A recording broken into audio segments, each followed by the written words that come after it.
काफ़ी दूर दूर तक पढ़ते हैं। नौकरी में है कि नहीं है?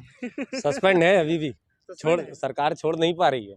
नमस्कार, आप देख रहे हैं न्यूज़ भारत 7 में आर के राजपूत एक बार फिर सभी दर्शकों का हार्दिक स्वागत करता हूं। मैं भी खड़ा हूं रायपुर के कलेक्ट्रेट गार्डन में और हमारे साथ दो खास लोग जुड़े हुए हैं। काफ़ी प्रचलित है और काफ़ी फेमस चेहरा है रायपुर के और पूरे छत्तीसगढ़ के भी। हाल में ही भानु प्रताप चुनाव में भी देखा गया और कर्मचारी संघ के साथ भी लगातार आगे बढ़ते रहते हैं। ऐसे में इनका एक संयुक्त परिवार है, संयुक्त पीड़ित परिवार। आज उनके बारे में जानेंगे और सीधे बात करेंगे उज्जवल दीवान से। स्वागत है खास कार्यक्रम सीधी बात आर के राजपूत के साथ में उज्जवल दीवान जी। सबसे पहले मेरा सवाल है, कलेक्ट्रेट गार्डन है, ठंड का मौसम है, ऐसे में आप फाइल वाइल कोट वोट एकदम बहुत बढ़िया, क्या बात है, कैसे? सर, अब अधिकारों की बात है। अपने अधिकार के लिए हम लोग रायपुर आए हैं और यहाँ पे कलेक्ट्रेट गार्डन में ठंड के मौसम में थोड़ी गर्मी बढ़ा रहे हैं। एक बात मुझे बताइए, ये संयुक्त पीड़ित परिवार क्या है? मतलब क्या है मामला? मतलब संयुक्त पीड़ित परिवार क्या है, समझ नहीं पा रहा हूँ। मतलब लोग पूछते भी हैं संयुक्त पीड़ित परिवार का अर्थ क्या है, बताएं? सर, छत्तीसगढ़ राज्य में 2018 से पहले जब विधानसभा चुनाव हुआ था तो बहुत सारे लोग पीड़ित थे, अपनी मांगों को लेकर शासन के पास जाते रहते थे।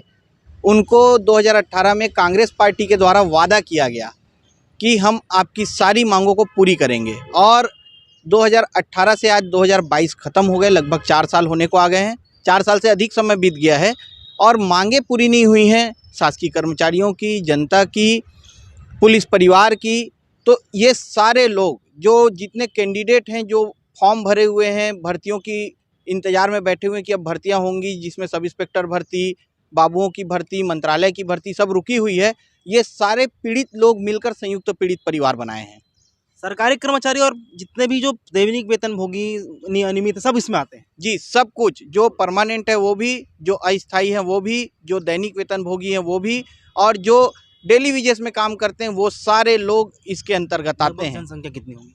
लगभग 8 लाख के आसपास हमारी जनसंख्या है और हम सभी मिलकर अपनी मांगों को पूरा करवाने के लिए प्रयास कर रहे हैं। अभी बीच में सुनने को ये भी आया है कि आप लोग कुछ बड़ा सम्मेलन करवाने वाले हैं, सुनने में आया है, क्या कहना चाहेंगे?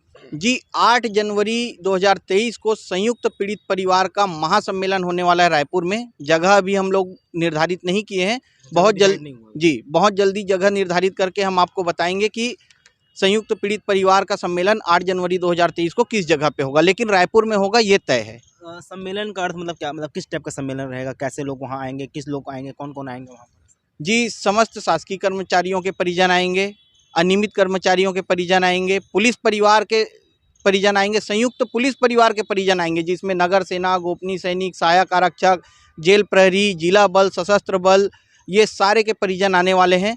और लगभग हमारी, जैसे आपको मैंने बताया कि 7.5-8 लाख की हमारी जनसंख्या है, जो कर्मचारी हैं उनके परिजन, और जो भर्ती दिलाने के लिए प्रयासरत हैं, जिनकी भर्तियां नहीं हो पाई है, वो सारे कैंडिडेट आने वाले हैं। तो ऐसा करके एक बहुत बड़ा सम्मेलन होने वाला है 8 जनवरी को। उज्जवल दीवान जी, भानु प्रताप उपचुनाव में आपने अपना कैंडिडेट खड़ा किया था, सभी ने देखा। आने वाले समय में बजट के बाद आचार संहिता, उसके बाद तो विधानसभा चुनाव, तो मुश्किल से मोटा मोटा आप कह लें 8 या 9 महीने ही बचे हैं चुनाव को। इस 8 या 9 महीने में क्या लगता है, आप तैयारी करवाएंगे अपने 90 विधानसभा में? क्या इस बार चुनाव लड़ने के लिए मौका देंगे? जी बिल्कुल, संयुक्त पीड़ित परिवार जैसा कि अपना कैंडिडेट उतारा था अभी भानु उपचुनाव में, और 3851 वोट हमारे कैंडिडेट दिनेश कल्लो को मिला।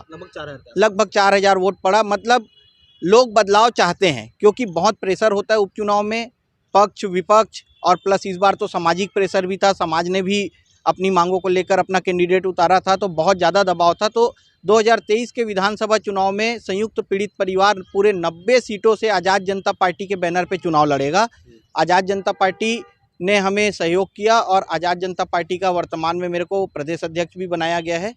तो आज़ाद जनता पार्टी के बैनर पे संयुक्त पीड़ित परिवार के सदस्य लड़ेंगे, जिसमें से कोई किसी भी विभाग के कर्मचारी का परिजन चुनाव लड़ सकता है। मतलब टिकट किसी को भी मिल सकता है? बिल्कुल सर, परिवार के हो या जी, अब सदस्य होने चाहिए। सदस्य होंगे, क्योंकि शासकीय कर्मचारी तो चुनाव लड़ नहीं सकते, इसलिए उनके परिजनों को ही टिकट देंगे। और एक योग्य उम्मीदवार, युवा उम्मीदवार, महिला पुरुष कोई भी हो सकते हैं, युवा होने चाहिए, जिनकी सोच अच्छी होगी, जो समाज में बदलाव लाना चाहता है, अपने अधिकारों के प्रति जागरूक है, उसे हम टिकट देकर चुनाव लड़वाएंगे। 90 सीटों से हमारी आज़ाद जनता पार्टी चुनाव लड़ेगी। खाकी और काले कोट में ज़मीन आसमान का फ़र्क रहता है, इसमें काला कोट भी सामने खड़ा है, तो सवाल तो आपसे पूछने बनता है, आप संयुक्त पीड़ित परिवार के एक प्रकार से वकील ही हैं, आप उनके तरफ से समर्थन करते हैं, क्या कहना चाहेंगे? जी, मेरा नाम जानू खरे है और मैं संयुक्त पीड़ित परिवार का वकील हूँ। जिस तरह से सरकार इनके अधिकारों का दमन करता है, सम्मेलन करने का अधिकार सबका है, लेकिन इन्हें सम्मेलन नहीं किया होता है। 2018 में हमने देखा था कि जब पुलिस परिवार आया था या कोई भी कर्मचारी लोग आंदोलन करते थे, तो उनके ऊपर कार्रवाई की गई थी, जिसके विरोध में कांग्रेस ने काली पट्टी पहन के विरोध किया था। अब 2022 में कांग्रेस सरकार है और इन लोग फिर सम्मेलन करते हैं या विरोध करते हैं, तो इस बार कांग्रेस ही है जो उनका दमन करता है। तो ये सब चीज़ों को लेके हम सुप्रीम कोर्ट जाएंगे और हक के लिए लड़ने के लिए सुप्रीम कोर्ट जाके हम वहाँ रिट पिटीशन लगाने का सोच रहे हैं।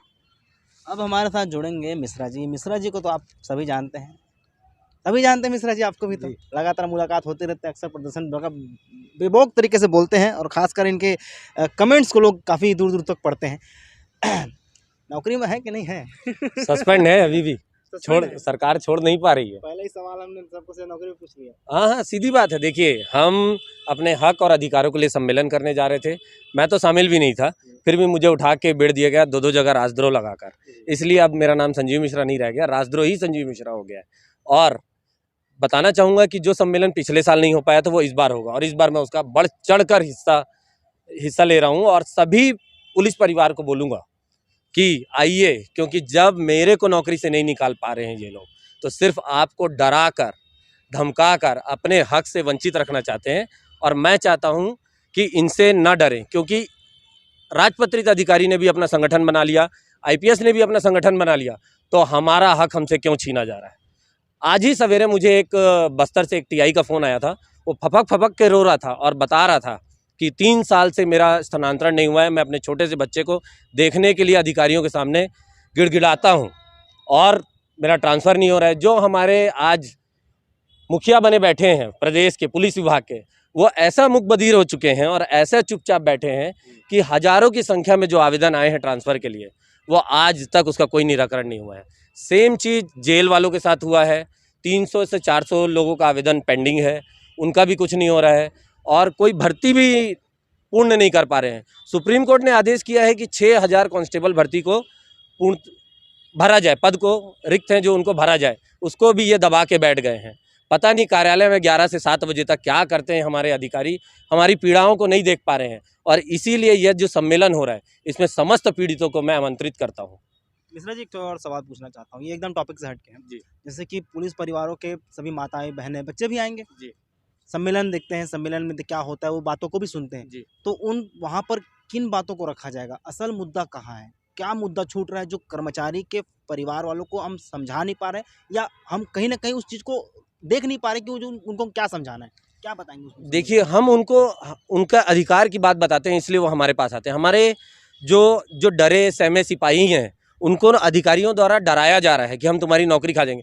परिजन के सम्मेलन में आने से किसी की नौकरी नहीं जाएगी, और यही हम इस सम्मेलन में समस्त 90,000 पुलिस पीड़ित परिवार को बताना चाहेंगे। 400 शहीद परिवार भी आ रहा है इसमें, उनको भी बताना चाहेंगे, उनका हक बताना चाहेंगे, और कांग्रेस ने जो घोषणा पत्र किया है वो भी हम बताना चाहेंगे। और इसीलिए सम्मेलन कराया जा रहा है। हमारे परिवार को उनके अधिकारों से वंचित रखा गया है, जिसकी जानकारी उज्जवल दीवान, जानू खरे और संजीव मिश्रा द्वारा दी जाएगी इस सम्मेलन में। इस सम्मेलन की जानकारी लगातार हमारे न्यूज़ भारत 7 में आप अपडेट पाते रहेंगे, और मैं आर के राजपूत आपसे वादा करता हूं कि एक एक अपडेट मैं इसके बारे में बताता रहूंगा। इसके बदले में मुझे कुछ नहीं चाहिए, बस जितने भी संयुक्त पीड़ित परिवार के लोग, कर्मचारी, माता बहनें, बुजुर्ग, जितने भी लोग देख रहे हैं, हमारे चैनल को सब्सक्राइब कीजिए, लाइक कीजिए, ज़्यादा से ज़्यादा शेयर कीजिए। देखते रहिए न्यूज़ भारत 7।